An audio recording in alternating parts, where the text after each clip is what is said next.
মোটামুটি 10 দিন হলো আমি বিছানার থেকে উঠতে পারিনি।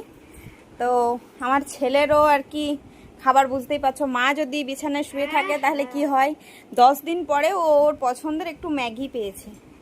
মানে বুঝতেই পারো, বাড়িতে মা যদি না ঠিকঠাকভাবে কাজ করতে পারে, ঘর দরের অবস্থা তো আর বলারই নেই, ওগুলো না হয় একটু অ্যাভয়েডই করে গেলাম। বিছানাটা দেখেই তোমরা মোটামুটি বুঝতে পারছো। আর সৃজনের মুখের হাসিটা সেই আর কি, মানে ওর বিশাল আনন্দ একটু ম্যাগির জন্য, নাকি রে?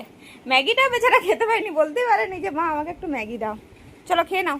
কিন্তু আমাদের খাবারে এই রয়েছে আর কি, লিকার চা আর তার সাথে ওই মুড়ি মুড়কি। এখন মোটামুটি দিন 15 এরকম টাইপের খাবার খেয়েই আমাকে থাকতে হবে যদি ভালো থাকতে চাই তো আর কি।